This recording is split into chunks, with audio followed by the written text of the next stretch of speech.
Thanks, everyone. I would like to introduce our next USDA panel, and we appreciate Administrator Brand and her team giving the 30,000-foot level exposure to USDA rural business.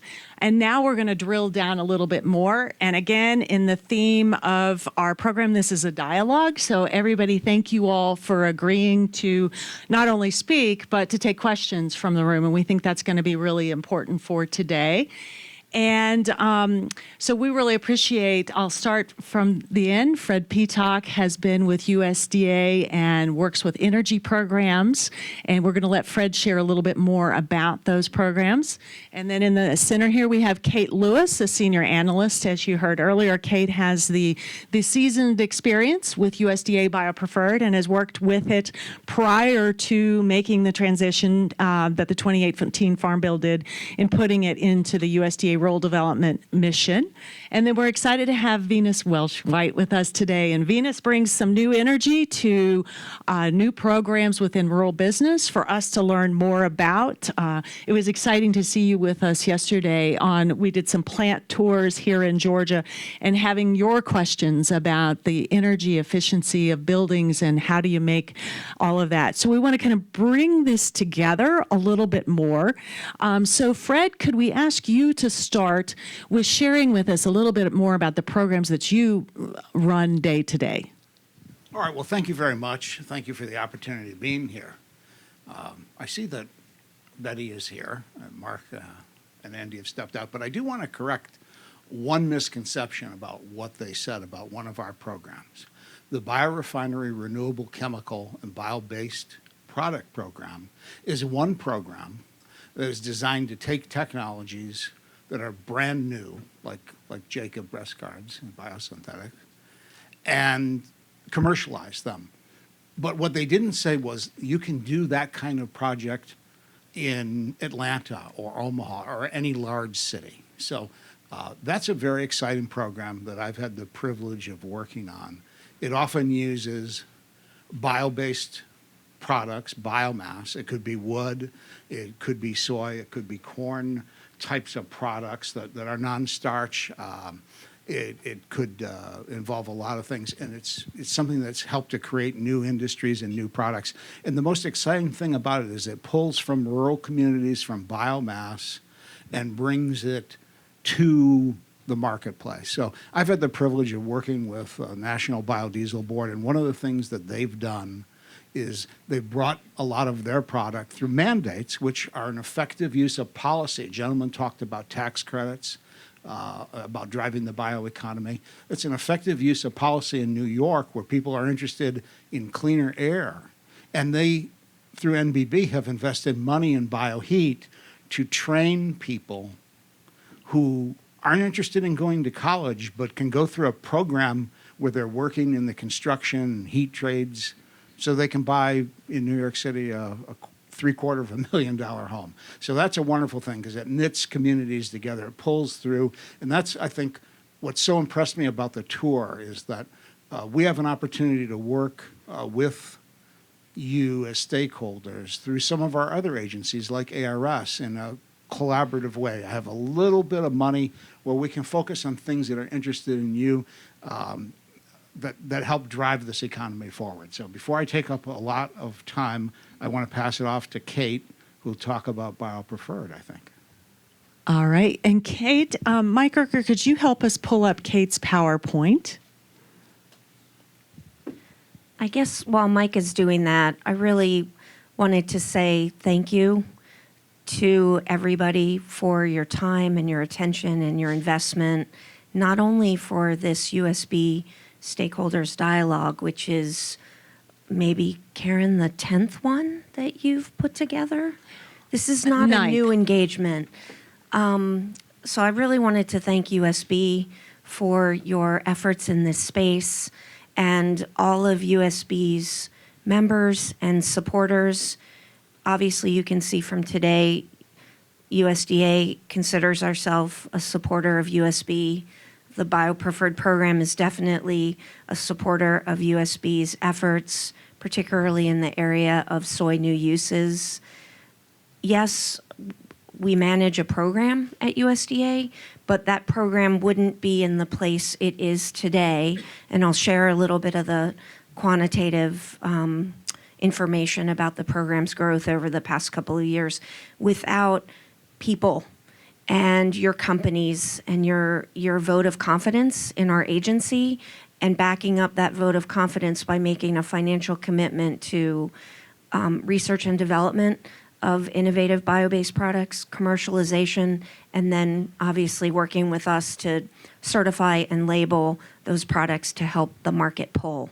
And it's really fulfilling to see all of our program supporters here today, and a sincere thanks to you from the BioPreferred program. So do you want to run through some of your slides? Would you like to do? Sure. Advance your slides and share a little bit of an update on the program? Most or many of you are familiar with the BioPreferred program. I have 3 slides, which are just going to drive the brief amount of time I'm going to talk today, because while the program has transitioned into rural development, RBCS, we have joined colleagues and have joined additional programs that can really help you and your businesses going forward. So these 3 slides will just provide a snapshot of progress of the BioPreferred program, but Fred, Venus, and I really look forward to spending the balance of this panel talking about other rural development, rural business cooperative service programs that can help you, hopefully as much as the BioPreferred program has been able to help you over the past many years. So how is it going with BioPreferred? I put this together just to give a graphical snapshot of the past 4 years in certification applications. And what you can see here was a huge milestone for our program group this year. In 2019, as of the end of July, we surpassed the amount of product certification applications in about 9 months. We surpassed the most amount of product certification applications and the processing of those than we ever had before. So in 9 months of time, we certified more products than we had in any previous year. And so clearly what that says to us is that we're in a really unique space, and there's a tremendous amount of momentum, more so now than before, in commercial, federal, and consumer interest in these innovative bio-based products. So the first slide demonstrated growth, output. How we're looking to move the program forward isn't just based on output, or busyness. That's one aspect of it. But going forward, now that we're in RD, we're really going to be focused on strategic program growth. And what these 2 graphs show you is I looked with the certification and program support team at all of the product categories for products we were certifying in August 2015, 4 years ago. And then we looked at what we were certifying just this past August. So the red product categories are product categories that are among our most popular certified products in 4 years ago that we are no longer certifying. The green categories on the right are products in categories with a high degree of growth or certification in this August, but we weren't seeing August 4 years ago. And then the black product categories remain the same. We're still certifying products in all those categories. And so this is the type of analytics or analysis that the team and I do to be able to understand, working with markets. Are we leading the markets in presenting them information about bio-based products? Are we following the markets? It's a little bit of both, but as a result of our program implementation over the past 10 years, this is the data and the analytics that we have access to, and the team utilizes in terms of making sure that we're best supporting prospective participants and current participants going forward. Okay. And then I know you might have a lot of questions about how is BioPreferred going to utilize the assets of being in a new agency or a new part of USDA. We're still figuring that out. As Andy mentioned this morning, we're really grateful, my colleague Vernell and I, because there's 2 federal staff that work on the bio-based markets or bio-preferred program. So we're really looking forward to understanding more, and we do have additional support capacity to help us with day-to-day as well as strategic issues related to the implementation of the program, both for the federal mandates and for certification and labeling. So we are really looking forward and are actively learning about, with Andy, Mark, and the administrator, really how we can utilize the best value of rural business cooperative services infrastructure. We have state offices. In each state, there are area offices. And so going forward, we'll look forward to utilizing that infrastructure and then positioning BioPreferred as well with the portfolio of programs to be able to provide us some additional capacity or bench strength in moving the program forward. All right, and Venus, we've got several of the programs that you know very well identified up on the screen. So do you want to take it from there on what you're managing day to day? Certainly. So first of all, good morning. I also would like to echo Karen, thank you so much for having us. We've had a fantastic time. We had a great time yesterday. And so really, I want to make sure that what we kind of walk away with is some opportunity. I would like the audience and our new stakeholders, our existing stakeholders, to really see the value proposition in our programs and what they have to offer. So my current role, I'm the National Rural Energy Program Coordinator. And what that really means is I work across all of our programs and really engaging stakeholders, the policy support aspect, as well as our regulatory compliance, and then sprinkled in a little technical reviews on our 9003. And so I would say, and just kind of to echo the earlier panel, because you heard from our leadership, and that was amazing, that was fantastic. And so I think Administrator Brand and Andy and Mark, and really kind of setting the platform in the standpoint of the federal role and how historically USDA as well as other federal agencies have really been drivers in the standpoint of advancing certain technologies. If you look at even the infrastructure from like the electric program, and so what that looks like. And so we're really at the forefront, and we consider ourselves partners very much in the standpoint of utilizing how do we advance the bioeconomy in this particular space. So without kind of going through all of our programs, I'm going to kind of talk more kind of across the space in the standpoint of really where the opportunities allow. We have grant programs as well as guaranteed loan programs, and I would like to just make sure that we put our guaranteed loan program specifically within RBS are not the last lender options. They are not, you can't get any other capital from any other place. And I know that there are certain programs within the federal space that kind of require that. There's an other credit, test required. Our programs are not like that. They are really a tool in the standpoint of our guaranteed loans and really an opportunity for businesses and lenders to get better terms. It's beneficial for the business as well as the lender. And so there's opportunity to sell those guarantees on the secondary market. Oftentimes you're able to leverage better terms, longer payback, economic benefits that you may or may not have been able to obtain. And so we really want to make sure that from a public-private partnership perspective that we are evaluating this as not that you can't get capital in any other place, but how can you leverage our programs to bring businesses into fruition, to expand your existing technologies, working capital. There's just a lot of opportunities in the standpoint of what our programs can do and really making sure that you all are aware of the types of programs that we have.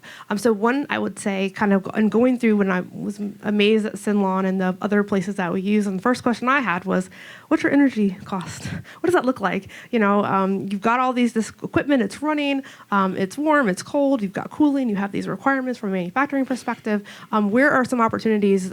Your lighting, old incandescent lights versus the LED lights. Where are some opportunities that our programs can support what you're doing and increase your bottom line? And so those are conversations that we have all the time, in the standpoint of what USDA does. So I'll mention one program, our Rural Energy for America program, which is a joint grants as well as a guaranteed loan program that supports energy efficiency improvements.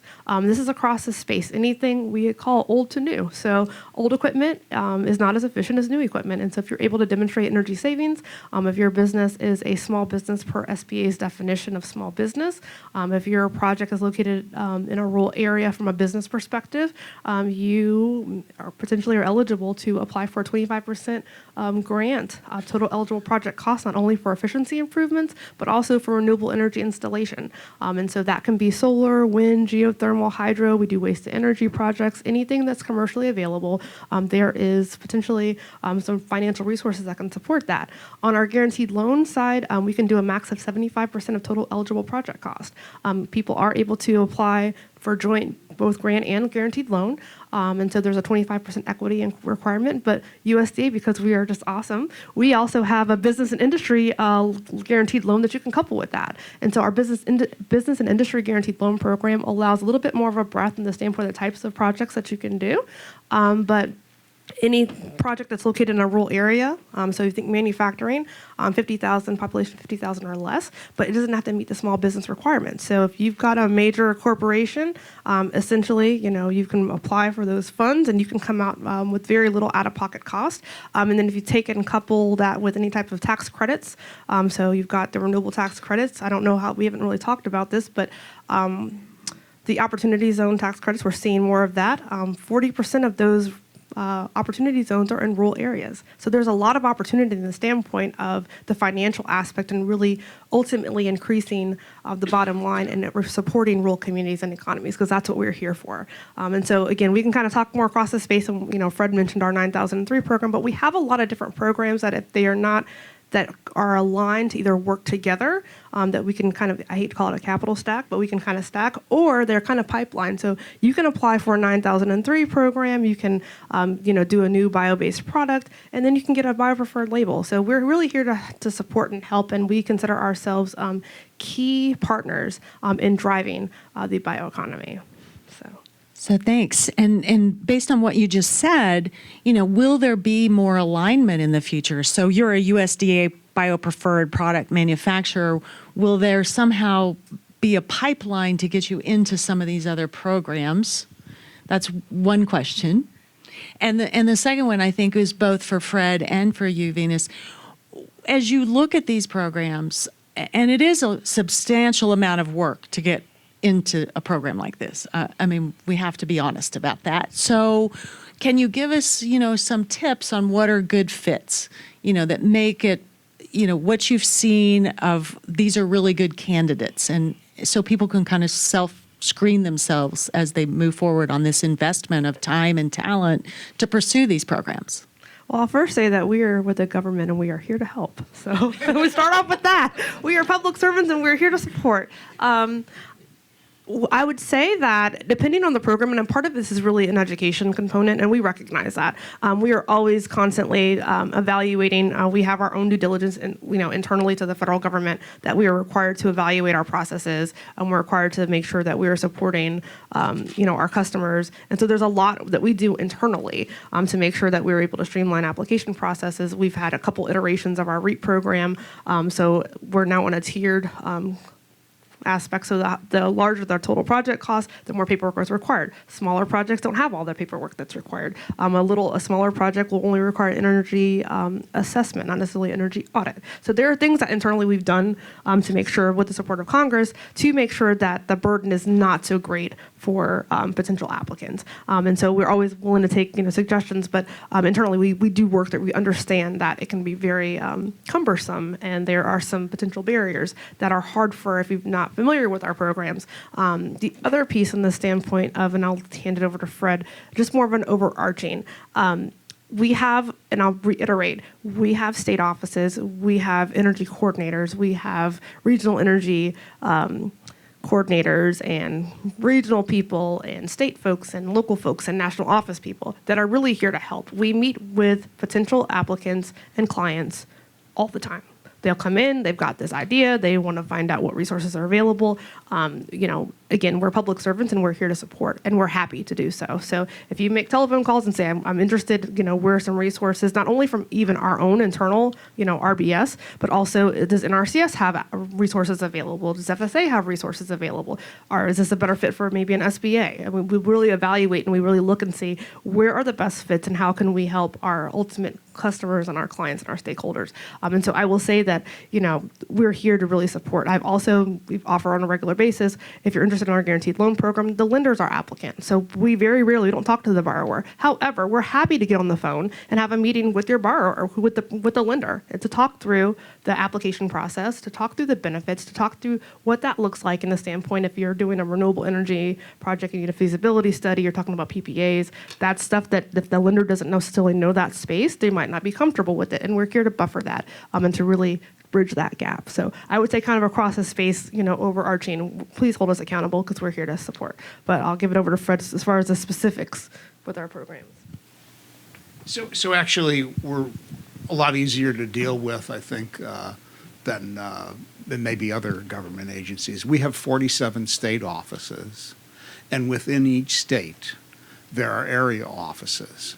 So how does that translate to the woman I was sitting next to a few moments ago who asked me about a solar power facility, panels on a farm?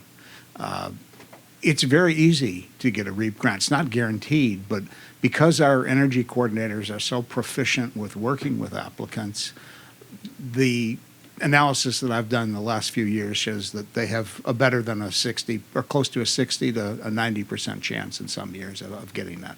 So that's very, very good. And I credit our staff with being realistic and working with applicants.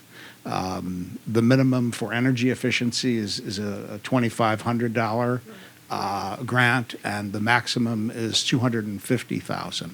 But we've done some large grants in energy efficiency and renewable energy with the ethanol industry. We're teed up to work with the biodiesel industry to do the same thing. And as far as the 9003 projects go, there's a bit of a different type of applicant base where we're working with somebody who's making a polyhydroxyalkanate, which is a biodegradable product which has been used in sutures inside the body. It degrades.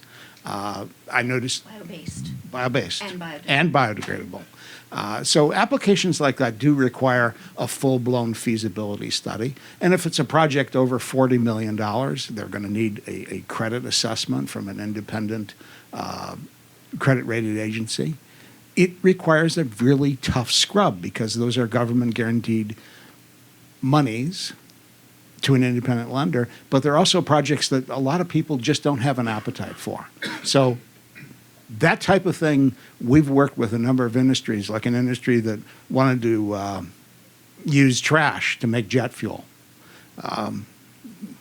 That's hard to do, but we do that at USDA. We work with an MIT chemical engineer who works for a government agency. We work with anaerobic digesters. We have experts that we rely on outside of our system that are biochemical engineers. And we have a very arduous credit score that we use on those projects. So the barrier on 9003 is it just takes a little bit more inertia. But on our REAP projects, it's a lot easier to deal with. And projects that are a couple $100,000 do require a feasibility study, but we assist businesses, and if it's not energy, a lot of businesses that we saw the other day, we can work with them on B&I. And we have resources that are available through NIFA on feedstock development. We have resources where we want to work with you at ARS. We want to work across agencies and push what you're doing and help you. That's what we're here to do.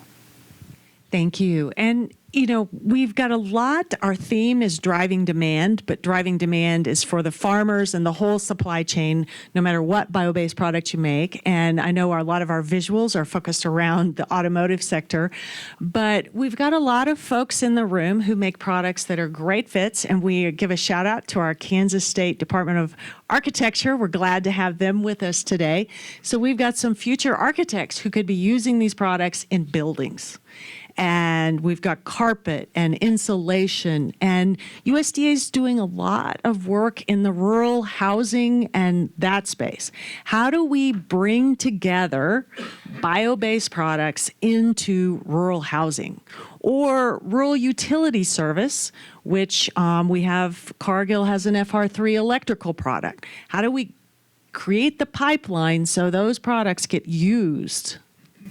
So RUS does have a technical standards branch, and I've been contacted by other people so that if you have a product at Cargill, and I noticed they were in power generation, I didn't know about that, they can go to RUS and they can get listed so that they could be used there. So a lot of getting on a government list is just a useful thing, and you go through a process, and so it could be utilized by a rural electric cooperative. As far as the housing service, that's the majority of what we do in RD. And so it's actually a low-hanging fruit opportunity to use our contacts to contact developers, to make improvements in energy efficiency, to make improvements in building materials, and to put bio-based products into what is the vast majority of our direct and indirect loan guarantees, and to improve that which is necessary to sustain a rural population, along with the other piece, having jobs in rural areas where we're building biorefineries and maintaining jobs in rural communities. So we do have contacts there. We'd be happy to try and facilitate those relationships, work with you on R&D, work with you on the practical matters, and work with you in that space to the extent that we can. Be happy to do that.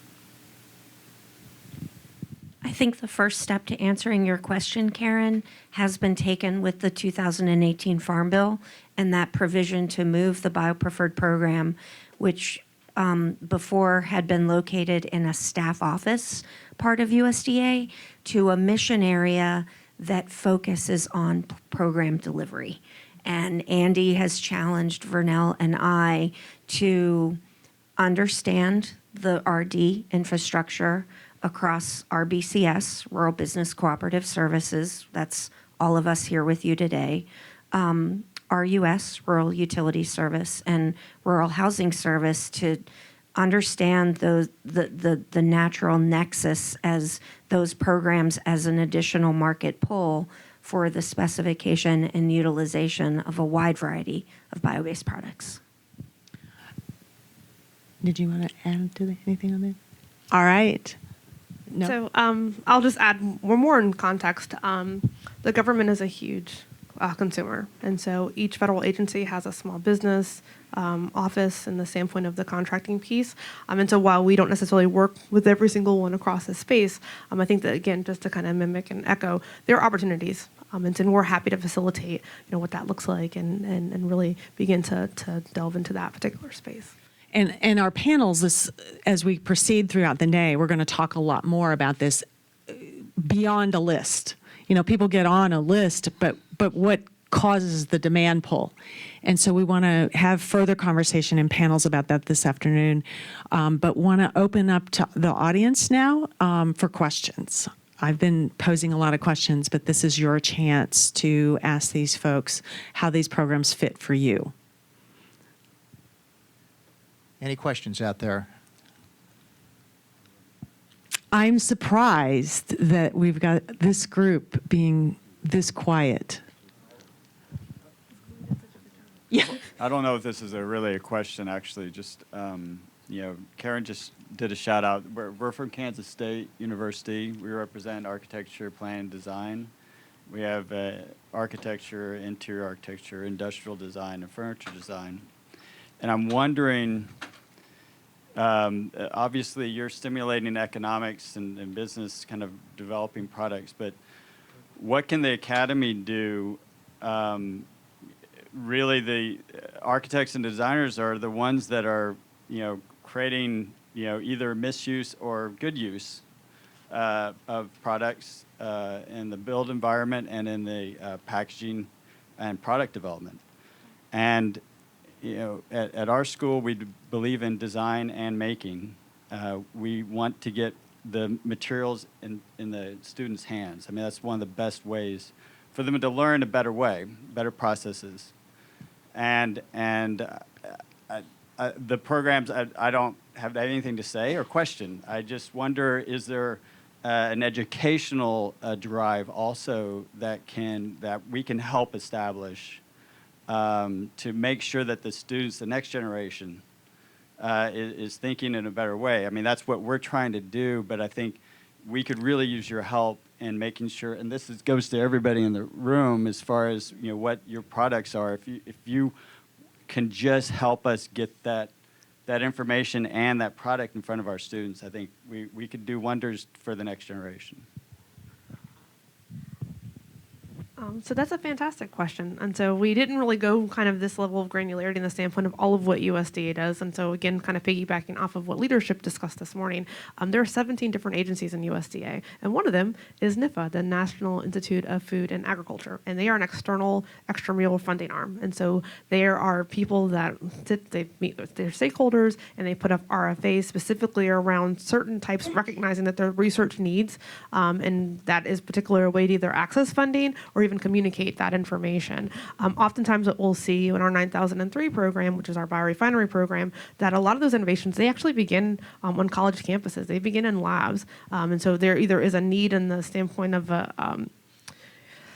better building materials, or there's this kind of gap and there's some opportunity. Sometimes the driver could be even regulatory. We've seen an outlaw of plastic straws. I went home in St. Petersburg and I got a little paper straw from Starbucks. I'm like, what is this? We can't use straws anymore. So I think that it depends on, there's a lot of the things that are going to be driving what that looks like in the standpoint of, is it regulation and this is outlawed, or is there a need, or limited resources? I think there's a lot of things that kind of go into what that space looks like. However, from a government perspective, there's a lot of different kind of, I would say, avenues of entry on how we do what we do. And so I would highly encourage you, and I will also, we can reach out and find somebody at NIFA that does that, that in where that connection looks in the standpoint of even possibly even funding for you to do the work that you do on your campus.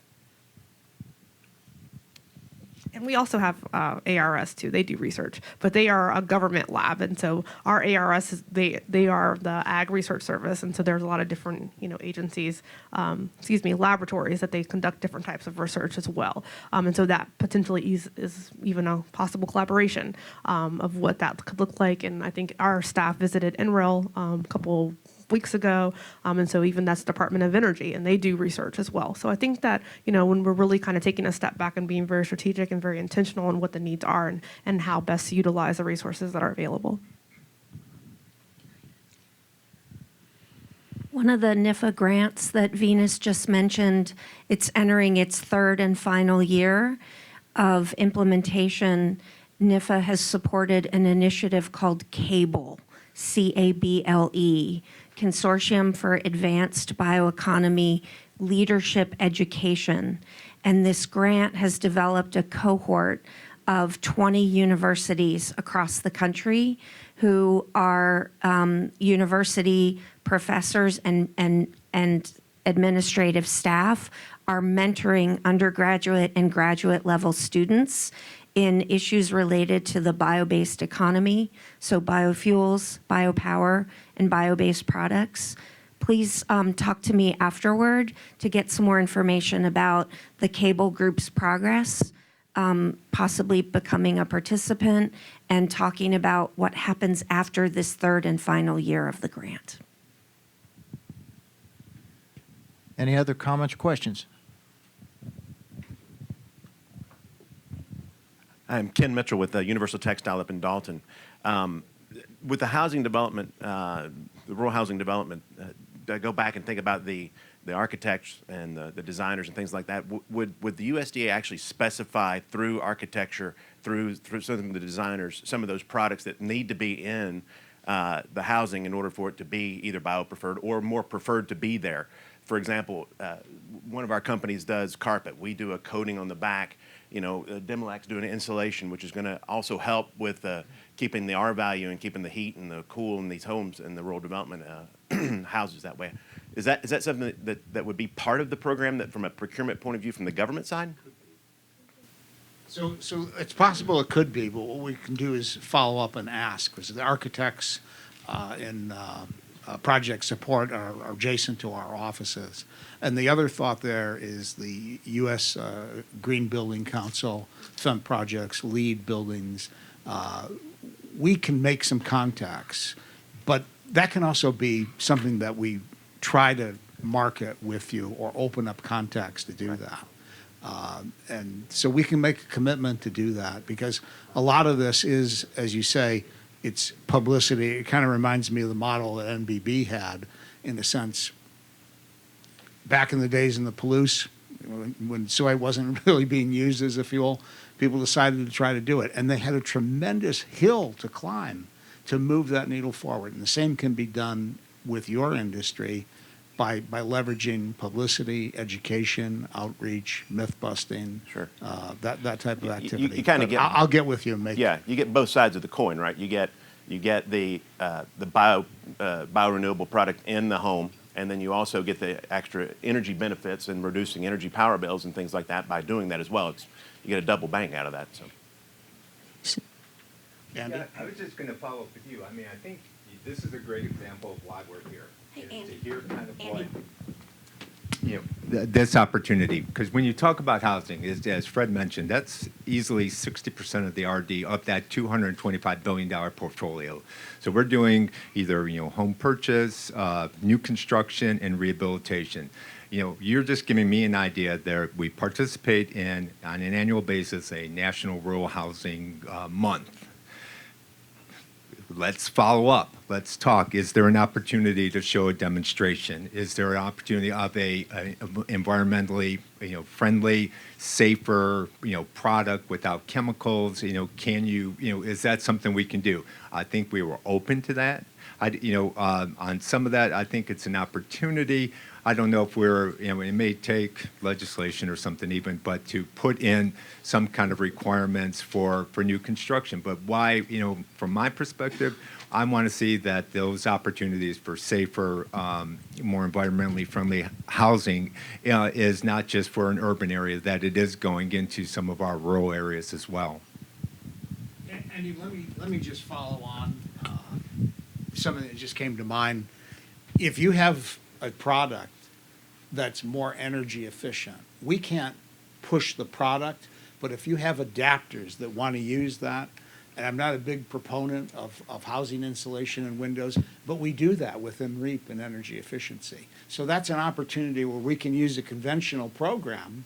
We can't push the product for you, but if you have applicants that want to use it, by all means, you're eligible. Let's do that. And it happens to be bio-preferred and so on and so forth. We can do that. So, and Ken, your idea of this fits aligned with some new language that came in the Farm Bill, which was report language that's created opportunities for Biobased Markets program to have public-private partnerships. And the thought behind that report language was industry needs to be part of helping identify these opportunities. So I'd share to all of you is Ken's example, as well as Harold mentioned earlier on the panel. You're working in road materials, as are numerous folks in this room. So is there a way for industry players to get together? We don't have a bio-based trade association, but can we get cooperation going amongst industry players and work with USDA on a regional strategy, for example, with roads, because that's a big deal. The housing and the roads, I think of the audience in this room, those could be two really significant opportunities for public-private partnerships. So feedback on that? So the opportunity to work with roads, I may be wrong, but we can reach out to DOT. We don't have the best contacts there, but we can start that conversation. We're part of a big federal family. It includes commerce, it includes trade, it includes all kinds of things. So we can try to open up doors. That's a worthwhile opportunity to move the bioeconomy forward for our stakeholders. You in the room, you're doing most of the work. We're just here to try to facilitate things. That's our mandate. And we're given that by the people. So we're welcome to use those opportunities that you'd like to direct us in.